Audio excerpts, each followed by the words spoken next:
Hallo zu einer neuen Ausgabe von Tuk Talk. Ich sitze heute mit dem Rektor vor der Mensa im Hof der Straße der Nation, wo ja vor kurzem auch die Tuk Sommernacht das zweite Mal ausgiebig gefeiert wurde. Herr Strohmeier, wie gut kommen denn diese Veranstaltungsformate an? Ja, ich denke, sie kommen sehr gut an, insbesondere wenn wir besseres Wetter haben als heute. Ist ja nicht so angenehm heute hier, bei der Tuk Sommernacht war es wesentlich besser. Und ich glaube, dass die Tuk Sommernacht, aber auch der Tuk Tag inklusive Kinder-Uni, Tag der offenen Tür und Lange Nacht der Wissenschaften, dass diese Formate ein sehr großer Erfolg waren. Und ich möchte mich an der Stelle auch nochmal bei allen ganz herzlich bedanken, die dazu beigetragen haben, dass diese Formate ein großer Erfolg wurden. Und ich kann Ihnen jetzt schon verraten, dass wir auch im Jahr 2019 eine Tuk Sommernacht erleben werden und natürlich auch einen Tuk Tag. Seitdem Sie das letzte Mal bei Tuk Talk waren, ist ja mittlerweile einiges an Zeit vergangen. Damals haben Sie das Ausscheiden aus der Exzellenzstrategie bedauert, aber zugleich auch betont, dass man nun den Blick nach vorn richten müsse und sich eben neue Ziele stecken sollte. Wie sieht es denn aktuell aus mit Merch? Was kann man da erwarten? Ja, es wird definitiv weitergehen, in welcher Form auch immer. Und wir haben da auch schon relativ konkrete Vorstellungen. Wir wollen definitiv die Auslauffinanzierung der DFG im Jahr 2019 umfunktionieren in eine Überbrückungsfinanzierung und den Bundesexzellenzcluster Merch überführen in diverse neue Forschungsgroßprojekte. Und aktuell bemühen wir uns um externe Gelder, um die starken Kompetenzen, die wir hier an der TU Chemnitz im Bundesexzellenzcluster aufgebaut haben, auch während der Überbrückungsphase in Chemnitz an der TU Chemnitz halten zu können. Außerdem gibt es ja noch erfreuliche Nachrichten bei den anderen universitären Bereichen. Zum Beispiel im Bereich der Lehramtsausbildung darf man sich nun über 29 unbefristete Stellen freuen. Wie zufrieden sind Sie denn mit dieser Entscheidung der sächsischen Staatsregierung?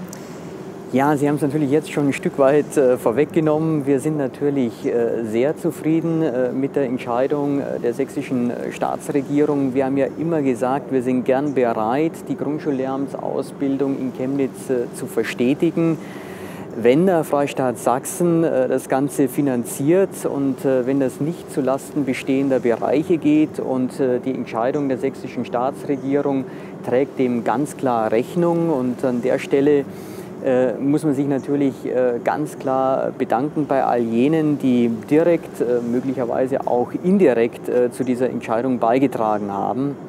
Und wichtig für die Zukunft ist noch, dass im Rahmen der nächsten Hochschulentwicklungsplanung bzw. Zuschussvereinbarung im Freistaat Sachsen die Lehramtsstudienplätze auf das Studienplatzkontingent der TU Chemnitz aufgerechnet werden oder alternativ, dass man gänzlich auf Obergrenzen bei Studierendenzahlen im Freistaat Sachsen verzichtet. Das wäre uns natürlich noch lieber, aber das wird eine Diskussion sein, die wir in einigen Jahren zu führen haben. Ja, immer wenn Sie bei Tuk Talk zu Gast sind, schaue ich auch immer so ein bisschen auf den Maßnahmenkatalog, den Sie vor Amtsantritt aufgestellt haben. Und mittlerweile ist ja jetzt auch schon ein Drittel Ihrer Amtszeit vorbei. Wie sieht es denn aktuell aus mit dem Maßnahmenkatalog? Konnten Sie schon viele Dinge abhaken? Ja, ich denke schon und ich glaube, dass gerade in den letzten Wochen und Monaten sehr viel passiert ist. Wir haben den internen Hochschulentwicklungsplan fortgeschrieben, ein Personalentwicklungskonzept erarbeitet und auch Fakultätszielvereinbarungen abgeschlossen. Die To-Do-Liste, wenn Sie so wollen, die ist allerdings bei weitem nicht abgearbeitet.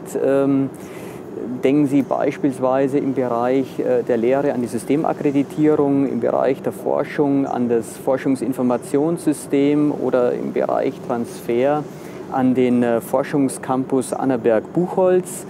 Und ich glaube, gerade dieser Forschungscampus macht sehr gut deutlich, dass diese Liste im Laufe der Zeit angewachsen ist und auch aktuell noch wächst. Ja.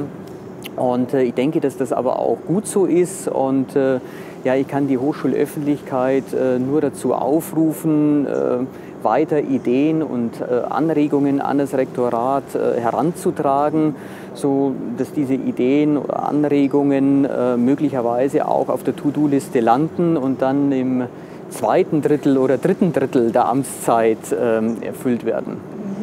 Gut, dann sind wir schon wieder am Ende angelangt. Vielen Dank, dass Sie uns heute Rede und Antwort gestanden haben. Sehr gern. Wir begrüßen in der nächsten Tuk Talk-Ausgabe Professor Dr. Michael Hinz.